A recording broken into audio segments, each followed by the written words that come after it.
മൊഴികളിലേക്ക് വീണ്ടും സ്വാഗതം. ഇന്നത്തെ ചിന്ത മൗനം വാചാലമാകുമ്പോൾ എന്നുള്ളതാണ്. നാം സാധാരണ കേട്ടിട്ടുള്ള ഒരു ചൊല്ലാണ് മൗനം വിദ്വാനുഭൂഷണമെന്ന്. അപ്പോൾ തന്നെ മൂഢനായിരുന്നാൽ പോലും ഒരു വ്യക്തി മൗനിയായിരുന്നാൽ അവന് ജ്ഞാനിയെന്ന് എണ്ണുമെന്നാണ് നമ്മൾ കേട്ടിട്ടുള്ളത്. ഇവിടെ മൗനമായിരിക്കുമ്പോൾ ഒരു വ്യക്തി മൗനമായിരിക്കുമ്പോൾ അവിടെ ഒരു വ്യക്തമായ ഒരു ആശയ കൈമാറ്റം വിനിമയം നടക്കുന്നുണ്ട്. ആ മൗനത്തിനിടയിൽ ഭാഷകളില്ല, ലിപികളില്ല, ഭാഷയുമില്ല, വാക്കുകളൊന്നുമില്ല. പക്ഷേ വ്യക്തമായ ആശയത്തിൻ്റെ കൈമാറ്റങ്ങൾ അവിടെ നടന്നിട്ടുണ്ട്. ഇതൊരു യാഥാർത്ഥ്യമാണ്.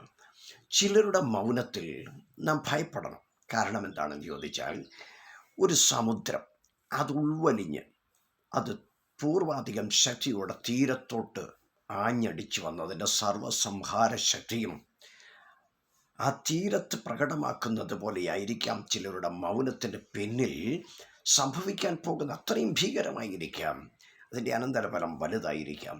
എന്നാൽ മറ്റു ചിലരുടെ മൗനത്തെ നമ്മൾ ഒട്ടും ഭയപ്പെടേണ്ടതില്ല. അതിൻ്റെ കാരണം എന്താണെന്ന് ചോദിച്ചാൽ, ഒന്നും സംഭവിക്കാൻ പോകുന്നില്ല എന്നുള്ളതിൻ്റെ ഒരു സൂചനയാണ് ആ മൗനത്തിന് പിന്നിൽ ഉള്ളത്. ഇനി ചിലരുടെ ഉള്ളിൽ നുരഞ്ഞു പൊങ്ങിയ ദേഷ്യം, സങ്കടം, അല്ലെങ്കിൽ സ്വന്തം ജീവിതത്തിലെ ബലഹീനത, ഭയം, നിരാശ എന്നിവ മൂലമോ, അല്ലെങ്കിൽ അഹങ്കാര നിമിത്തം, അല്ലെങ്കിൽ നിസ്സഹകരണം നിമിത്തം, അല്ലെങ്കിൽ നിസ്സഹായത നിമിത്തം, അല്ലെങ്കിൽ സഭാകമ്പ നിമിത്തമോ ലജ്ജ നിമിത്തമാകാം ഒരു പക്ഷേ മൗനം പാലിക്കുന്നതിൻ്റെ കാരണം. അപ്പോൾ തന്നെ മറുവശമുണ്ട്, ചിലർ അജ്ഞരെങ്കിൽ, അറിവില്ലായ്മയുണ്ടെങ്കിൽ, അപ്പോൾ തന്നെ ആശയദാരിദ്ര്യമുണ്ടെങ്കിൽ നാവ് നിശ്ചലമാകും, മൗനമാകാൻ സാധ്യതയുണ്ട്. നമുക്കറിയാം, ഇവിടെ പറഞ്ഞതെല്ലാം നെഗറ്റീവായ അനുഭവങ്ങൾ ആകൊണ്ടാണ്, ക്ഷയാത്മകമായ വികാരങ്ങൾ നിമിത്തവുമാകാം മൗനരാകുന്നതിൻ്റെ കാരണം. ഇനിയും മറ്റ് ചിലർ മൗനമാകുന്നതിൻ്റെ കാരണം ഒരു വസ്തുതയെക്കുറിച്ച്, ഒരു വിഷയത്തെക്കുറിച്ച് വ്യക്തമായി ബോധ്യമുള്ളത് കൊണ്ടാണ്. എന്താണ് സംഭവിക്കാൻ പോകുന്നത്, ഇതെവിടെ എത്തും, ഇത് എങ്ങനെയാണ് കൈകാര്യം ചെയ്യുന്നത്, ഇതെൻ്റെ കയ്യിൽ ഒതുങ്ങുന്ന വിഷയമാണ്, എൻ്റെ കൺട്രോളിൽ നിൽക്കുന്ന വിഷയം, അങ്ങനെ ഒരു വ്യക്തമായി ബോധ്യമുണ്ടെങ്കിൽ അങ്ങനെയുള്ളവർ എന്തു ചെയ്യും? മൗനമായിരിക്കും. അവർ കൂടുതൽ അത് സംബന്ധിച്ച് സംസാരിക്കാൻ അവരും സന്നദ്ധരാകുകയില്ല. ഇനിയും മറ്റൊരു കാര്യം, മൗനമായിരിക്കുന്നതിൻ്റെ പിന്നിൽ ആഴമായ സ്നേഹമുണ്ടാകാം. എന്നോട് പറഞ്ഞാൽ, ഞാനും മറ്റൊരു വ്യക്തിയും തമ്മിൽ ആഴമായ സ്നേഹമുണ്ടെങ്കിൽ ഞാൻ ചില കാര്യങ്ങൾ മൗനമായിരിക്കും. ഉദാഹരണത്തിന്, എൻ്റെ സ്വന്തം ഉടമസ്ഥതയിലുള്ള ഒരു വസ്തു എൻ്റെ സ്നേഹിതൻ എൻ്റെ അനുവാദം കൂടാതെ എടുത്താൽ ഞാൻ ആ സംഭവത്തിൻ്റെ മുൻപിൽ മൗനമായിരിക്കും. അതിൻ്റെ കാരണം എന്താണെന്ന് അറിയാമോ? ഞാനും എൻ്റെ സ്നേഹിതനും തമ്മിൽ ആഴമായ നിസ്സീമമായ ഒരു ഇഴയടുപ്പമുള്ള ഒരു സ്നേഹബന്ധം അതിൻ്റെ ഇടയിലുള്ളതുകൊണ്ട് ഞാൻ ആ വസ്തുതയുടെ മുൻപിൽ ഞാൻ മൗനമായിരിക്കും. എന്തുകൊണ്ടെന്ന് ചോദിച്ചാൽ, അതിൻ്റെ പിന്നിൽ ആ ഒരു നഷ്ടം ഞാൻ മുഖവിലക്കെടുക്കുന്നില്ല. കാരണം ആ വസ്തുവിൻ്റെ വിലയെക്കുറിച്ചോ ഉടമസ്ഥാവകാശത്തെക്കുറിച്ചോ മൂല്യത്തെക്കുറിച്ചോ ഒന്നും ഞാൻ ചിന്തിക്കുന്നില്ല. അതിനേക്കാളുപരി ഞാനും എൻ്റെ സ്നേഹിതനും തമ്മിലുള്ള ആഴമായ ആ സ്നേഹബന്ധത്തെ നിലനിർത്തുന്നതിന് വേണ്ടി ഞാൻ എന്ത് ചെയ്യുന്നു? എനിക്കിവിടെ സഹനമുണ്ട്, വിട്ടുവീഴ്ചയുടെ മനോഭാവമുണ്ട്, ക്ഷമയുണ്ട്, സ്വാർത്ഥതയില്ല, നഷ്ടബോധമുണ്ടാകുന്നില്ല. ഞാൻ, എൻ്റെ, എനിക്ക് എന്നുള്ള ആ മനോഭാവം മാത്രമേ മാറി നമുക്ക് വേണ്ടി എന്നുള്ള ചിന്തയിലേക്ക്, മനോബോധത്തിലേക്ക് എത്തുമ്പോൾ യഥാർത്ഥത്തിൽ മൗനം അവിടെ വാചാലമാകുകയാണ്. ആശയങ്ങൾ കൈമാറ്റപ്പെടും. താങ്കൾ എടുത്തുകൊള്ളൂ, എനിക്കൊരു വിരോധവുമില്ല, എൻ്റേത് താങ്കളുടേതുമുള്ള ഒരു മനോഭാവത്തിലേക്ക് അവിടെ എത്തുകയാണ്. ഇവിടെ രണ്ട് വിധത്തിലുള്ള മൗനം കാണാം. ഒന്ന്, അസഹിഷ്ണുതയിൽ നിന്നും ഉരുത്തിരിഞ്ഞ ഒരു മൗനമാണ്. എന്താണ് അങ്ങനെ പറഞ്ഞതെന്നല്ലേ? എൻ്റെ സ്നേഹിതനാണ്, എന്നാൽ ഞങ്ങളുടെ ഉള്ളിൽ ആഴമായ ഒരു അടുപ്പമില്ല. എന്നാൽ എൻ്റെ സ്വാർത്ഥമായ എന്തോ താല്പര്യങ്ങൾക്ക് വേണ്ടി, എൻ്റെ വ്യക്തി താല്പര്യങ്ങൾക്ക് വേണ്ടി ആ വ്യക്തിയുമായിട്ടുള്ള ബന്ധം കാത്തു സൂക്ഷിക്കുന്നു, അത്രമാത്രം.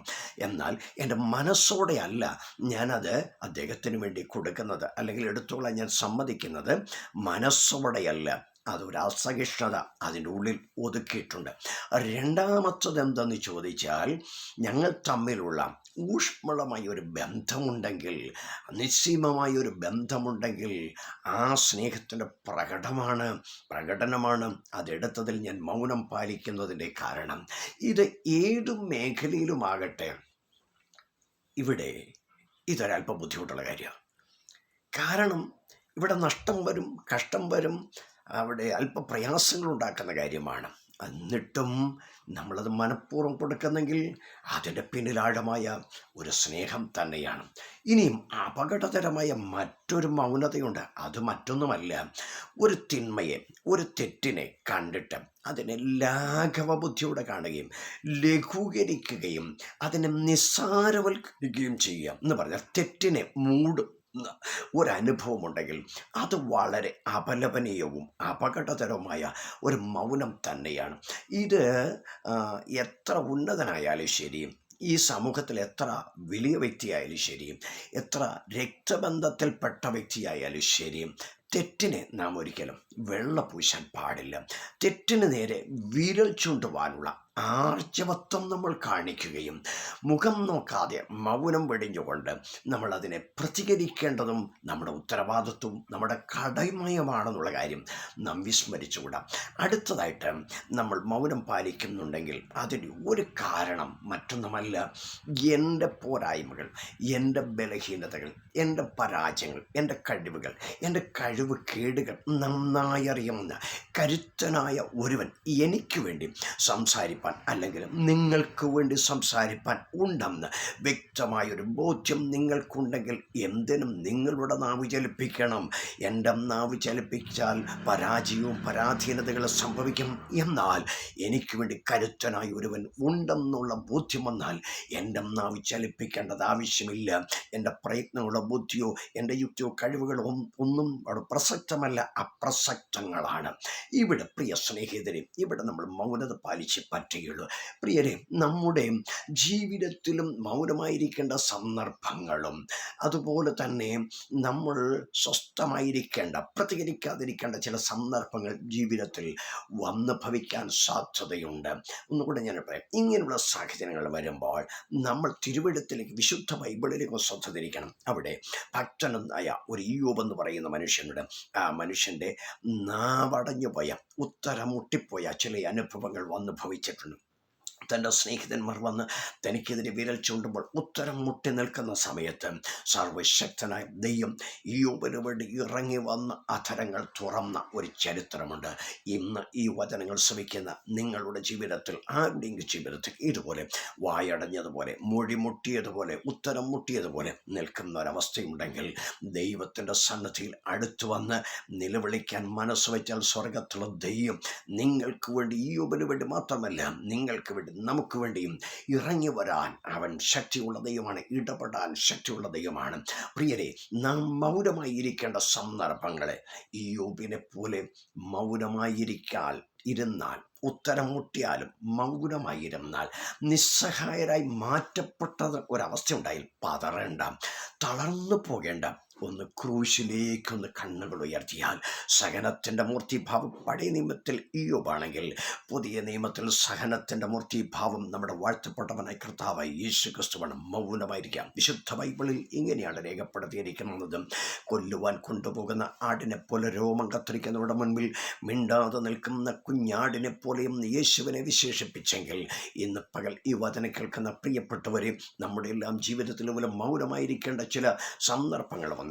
അന്ന് നമ്മുടെ കർത്താവ് മൗനമായിരുന്നെങ്കിൽ, മൗനമായി അവൻ മിണ്ടാതെ നിന്നെങ്കിൽ, ഇന്ന് അവൻ മൗനമായി നിൽക്കുന്നവനല്ല. കാരണം തൻ്റെ ചോര കൊണ്ട്, രക്തം കൊണ്ട് വിലയ്ക്ക് വാങ്ങപ്പെട്ട, വീണ്ടെടുക്കപ്പെട്ട തൻ്റെ ഭക്തന്മാരുടെ വിഷയങ്ങളിൽ അടിയന്തരമായി അധരങ്ങൾ ചലിപ്പിക്കാൻ വിശ്വസ്തനായ ഒരുവനാണ് നമ്മുടെ കർത്താവ്. അതുകൊണ്ട് ആരെങ്കിലും ഇതുപോലുള്ള അനുഭവങ്ങളിലൂടെ കടന്നു പോകുന്നെങ്കിൽ, കർത്താവ് യേശു ക്രിസ്തുവിലേക്ക് മുഖം തിരിക്കൂ, കണ്ണുകൾ ഉയർത്തു, ക്രൂശിലേക്ക് കണ്ണുകൾ ഉയർത്തു.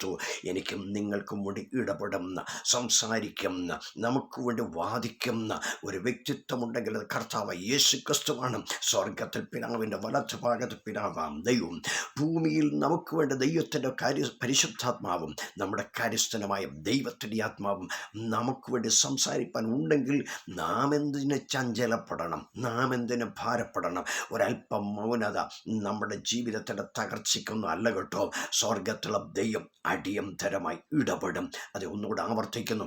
ക്രൂശിൽ അവൻ മൗനമായിരുന്നെങ്കിൽ ഇന്ന് അവൻ മൗനമായിരിക്കുന്നവനല്ല.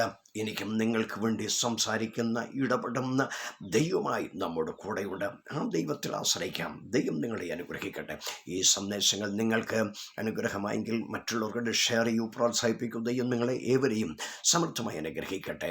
സ്വർഗീയ പിതാവേ, അനുഗ്രഹിക്കപ്പെട്ട ഈ സന്ദേശത്തിനായി എല്ലാവരെയും അനുഗ്രഹിക്കും, കൃപയാൽ നിറയ്ക്കും.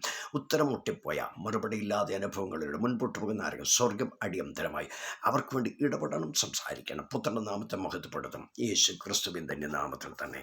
ആമേൻ.